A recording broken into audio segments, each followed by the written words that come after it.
Flash floods and landslides have hit Peru's capital, forcing the authorities to suspend school classes and shut down roads. Those in charge were caught unaware by the intensity and volume of the rain, as swollen rivers swept away all in their path. People living on the country's northern coast are used to downpours during rainy season. But rainfall has been 10 times the normal volume, and it's heading rapidly south. Shirley Moran lived here with her 5 siblings until a flash flood tore through her home.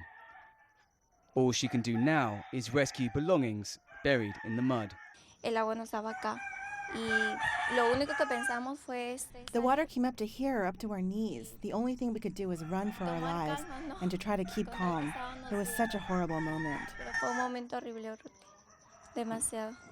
The government is getting its ministers on the ground and said it will provide shelter and relief for the homeless with nearly $250 million worth of aid for the hard-hit north. Vamos a atender la emergencia de las regiones, pero por supuesto que esto es en el corto plazo. We are dealing with this emergency in the short term, but of course we need long-term strategies to avoid these constant situations so that people are not continually suffering in these emergencies. Vuelvan a poner en estas emergencias, ¿no? Que la población tenga que sufrir. It might not be too little, but the people here say it's too late, and frustration is at boiling point.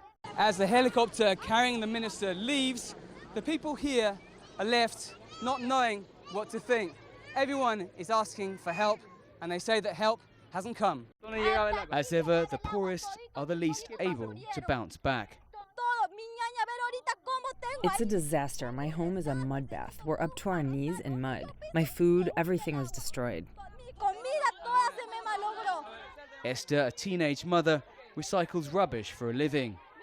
But with the flood, her earnings were swept away. Her daughter became ill, and her chickens drowned in the coop. Before the rain came, these people were just scraping by.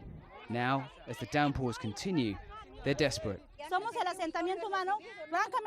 We're the most abandoned neighborhood. Frankly, we haven't seen a single authority here.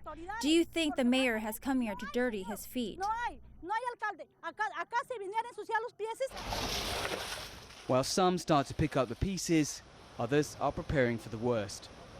As meteorologists predict the rains will continue for 2 weeks more. Dan Collins, CGTN, in Piura, Peru.